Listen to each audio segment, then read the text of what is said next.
Okay, fifth and final video for section 4.4. This is from 1997's A-B test number 1. Particle moves along the x-axis so that its velocity at any time t is greater than or equal to 0 is given by velocity equals 3t squared minus 2t minus 1. Position of the particle x of t is 5 for t equals 2. So again, there's an initial condition. Write a polynomial expression for the position of the particle at any time t is greater than or equal to 0. Kind of a fancy way of saying it, but we're just going to go ahead and take the antiderivative.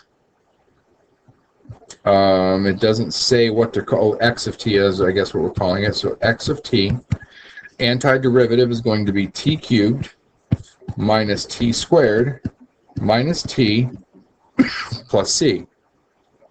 The initial condition tells us that x is going to equal 5 when t equals 2. So I actually have to plug something in here. 2 cubed minus 2 squared minus 2 plus c. So 5 is going to equal, it's going to be 8 minus 4 minus 2 plus c. 8 minus 4 is 4, minus 2 is 2. So I have to subtract 2 on both sides. So we should get that c equals 3. So our polynomial expression, x of t, is t cubed minus t squared minus t plus 3. There's our position function at any time t is greater than or equal to 0. For what values of t is the particle's instantaneous velocity the same as its average velocity on the closed interval from 0 to 3? So we want to know when the instantaneous velocity is the same as the average velocity. That's the mean value theorem. So what we need to do is find the average velocity, which is going to be the average rate of change of the position function from 0 to 3. So we need to do x of 3 minus x of 0 over 3 minus 0 and set that equal to the velocity, which is the derivative of x. Of course, they gave us the velocity, so we don't need to re-find it. It was 3t squared minus 2t minus 1. And then we should be able to find these values. So let's see. X of 3, that's going to be 27 minus 9 is 18. Minus 3 is 15, plus 3 is back to 18. Minus x of 0 is 3 over 3. So that's going to be, what is that, 15 over 3, so that's 5. So we're going to take 5 and set it equal to 3t squared minus 2t minus 1. It's a quadratic, so we'll subtract 5 on both sides to get one side equal to 0. And then it looks like we have to do some factoring here. So let's see, that's got to be a 3t, that's got to be a t.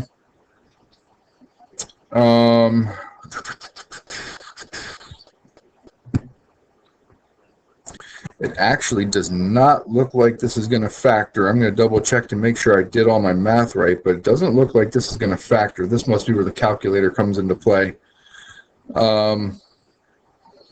X of 3 cubed is 27, minus 9 is 18, minus 3 is 15, plus 3 is back to 18, so that's right.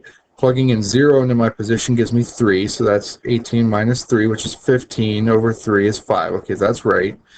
The velocity function, did I copy it right? 3t squared minus 2t minus 1. Okay, so subtract. Yeah, this isn't going to factor, so this must be where we're going to use our calculator.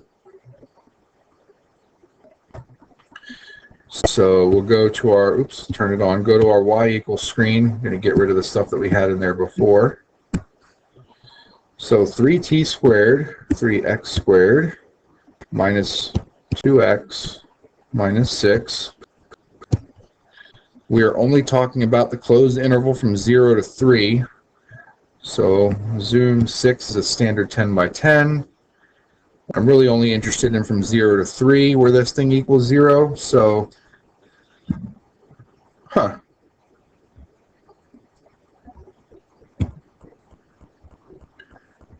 maybe it does factor and I'm just being silly right now, but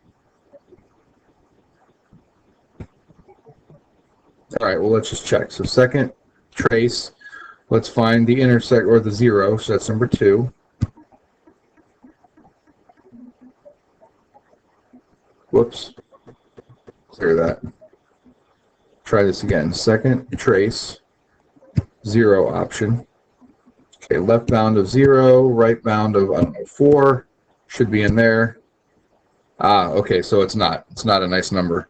Thought maybe that was intersecting it too. I just couldn't see it clearly on the calculator. So, oops.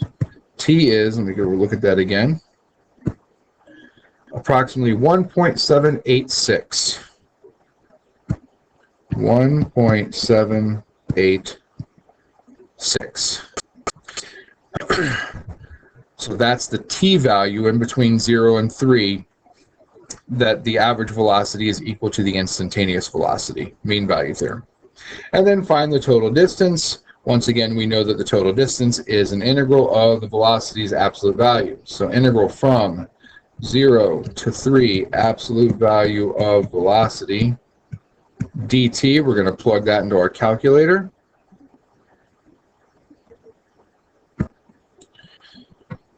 So math 9. Whoops.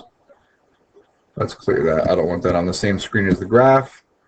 Math 9, integral 0 to 2, math num, absolute value of 3t squared, so 3x squared minus 2x minus 1, all that with respect to x, and 4. Wow. Total distance this particle traveled was 4. There you go. All right, plenty enough. That's been a lot of videos. Hopefully these are helpful in your studies.